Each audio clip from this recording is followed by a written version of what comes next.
السلام عليكم ورحمة الله تعالى وبركاته. موديل ديكور دائري كنحتاجو توب سامبل وبرونش بلا ما نطول لكم وننتقلوا للعملية. كنحتاجو ورق مقوى وكناخدو فيه في العبار 40 سنتيم، كندوروه كما كتشاهدوا، نوضعوه فوق بونجا ديال 2 سنتيم في العرض. كناخدو الشكل الدائري ديالنا تناخدوهم بالمقص.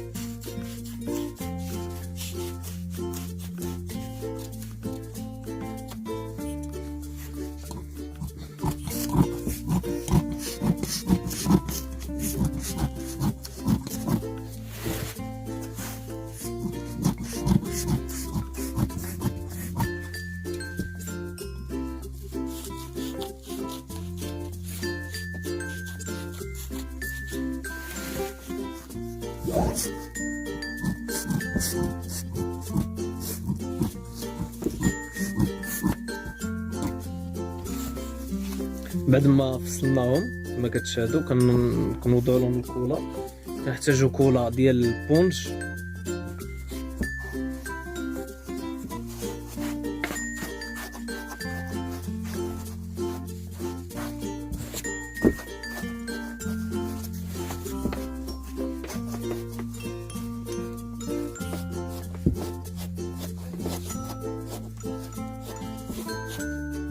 ودابا من بعد ما نشفت لنا الكولا كنمشيو معاهم بهذه الطريقه هذه.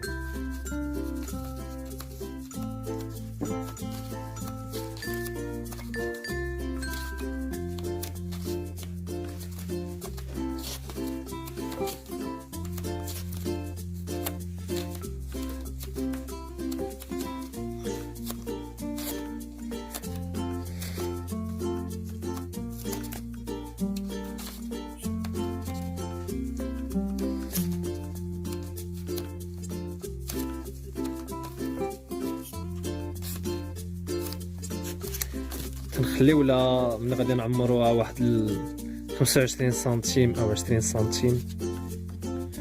دابا غادي ننتقلوا للعماره ديالها.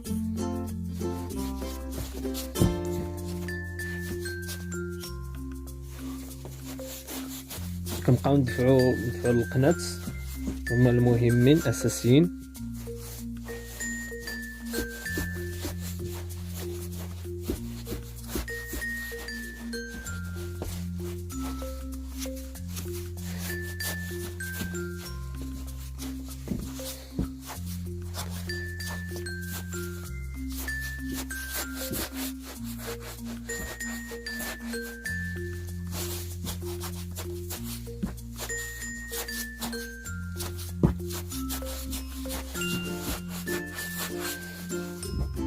تنقلبوا الناحيه الثانيه.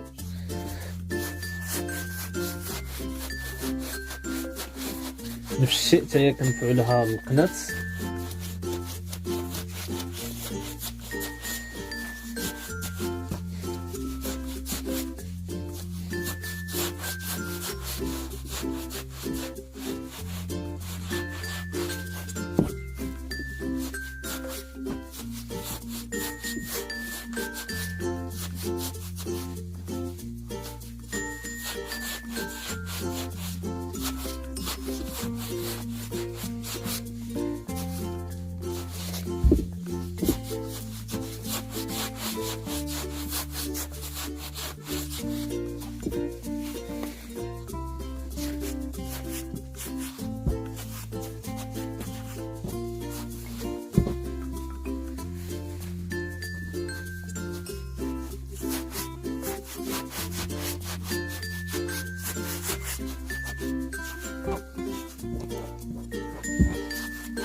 دابا نوضعوا لها الكولا. من الناحية ديال الأسفل ومن الناحية ديال الفوق.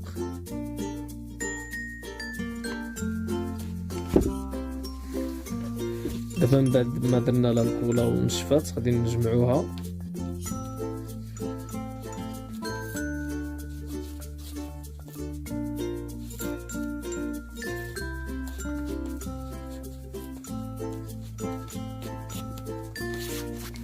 ونحتاجو توب سامبل يكون فيه في الطول متر 6 سنتيم، وفي العرض يكون فيه 41 سنتيم.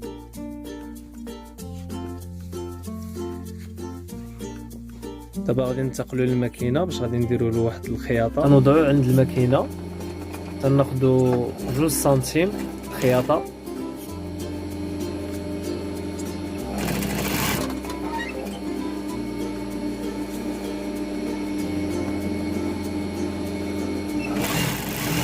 تنربطو معها كامله.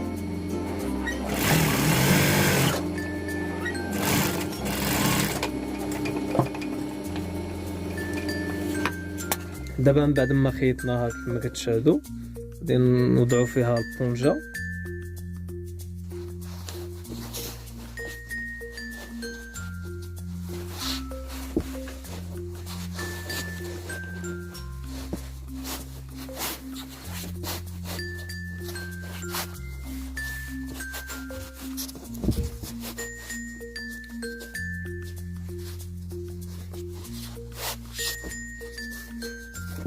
وتنبقاو ناخدو هاد المقاس هذا حتى كيعطيونا انهم جايين كما كتشاهدوا، كيعطيونا جايين نيشان.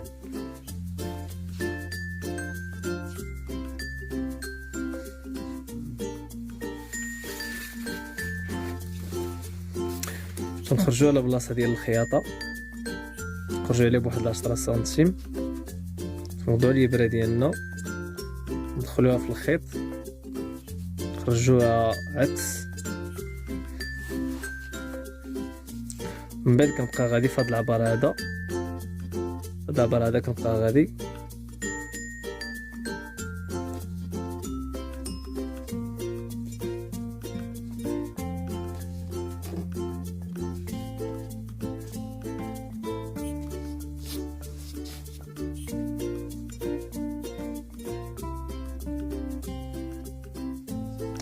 كنمشي مع كله نفس العبار.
من بعد ما كنوصلوا للنهايه كنوضع الابره مني بديت وكندخل في وحده في هذوك اللي بديت بهم، يعني الاولى كنوضعها كندخل فيها الابره باش ملي كنجي نجر الخيط ما كيعطينيش واحد الديفو.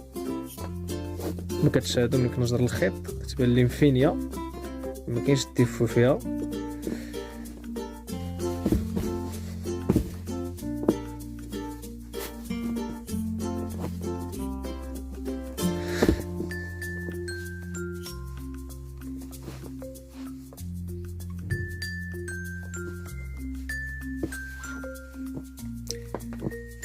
نزر الخيط وكندير واحد العقده او جوج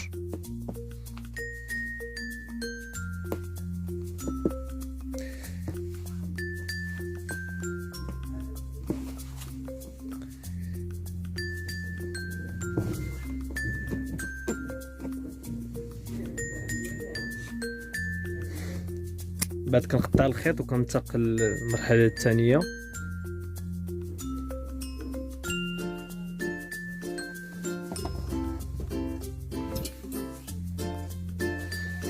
نفس الشيء كنبدا لاقيت ديال الخياطه، لاقيت الخياطه كنبدا كنهرب عليها واحد 10 سنتيم. ندير نفس الطريقه اللي بديت بها في الاول، ديما نفس العبار اللي كيدخل ديال الابره هو اللي كيدخل في الثوب، هو اللي كيكون على برا.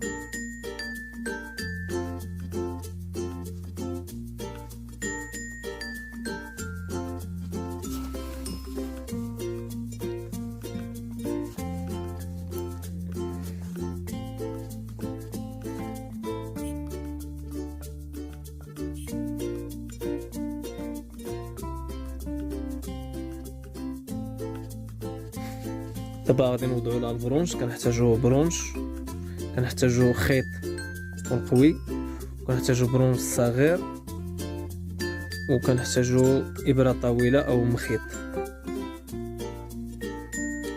نوضعو خيط هكا على جوج بهاد الطريقه هادي، تنوضعو في البرونش.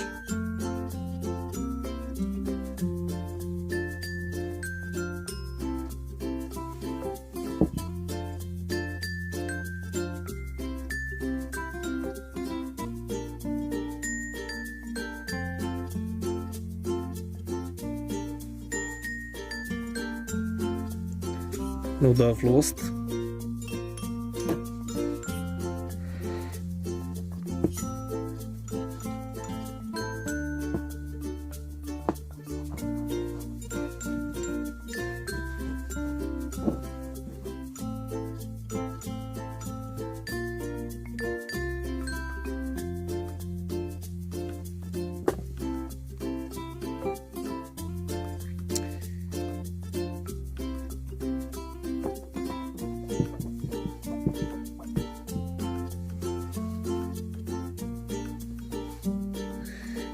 تيخرجوا عندنا 4 ديال الخيوط كيف ما كتشاهدوا. حنا كنتعاملوا غير مع جوج، كنوضعوهم في البرونش.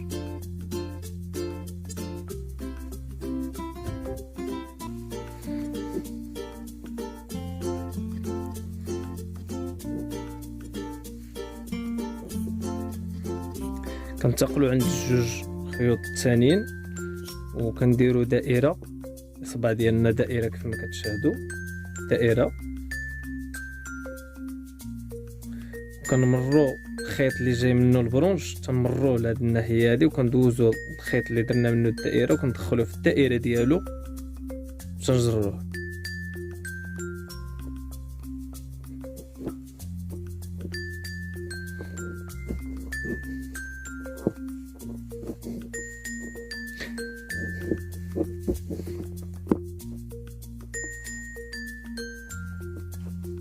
كنتابعوا البرونش من الاسفل تكون في الوسط ديالها.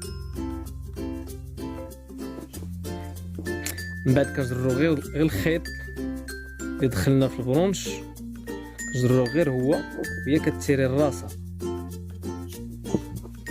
تنجرو وهي كتيري، وكنديروا واحد 2 دائرات او 3 او 4 على البرونش الصغير.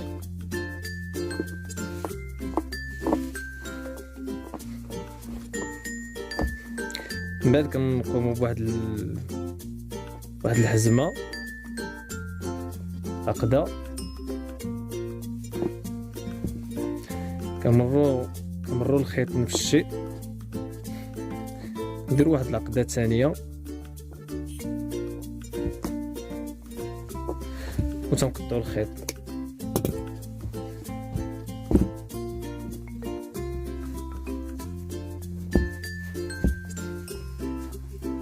هذا هو الشكل ديالها من بعد ما تنعمروها وكنتيريوها كيف ما شاهدتم قبل. تنوضعوا لها برونش في المنتصف. وصلنا للنهايه، ما بقى لينا الا نشكركم على المشاهده، وما تنساوش تفعلوا معنا وتضغطوا على زر لايك للحلقه وفعلوا زر الجرس واشتركوا معنا في القناه. حياكم الله، السلام عليكم.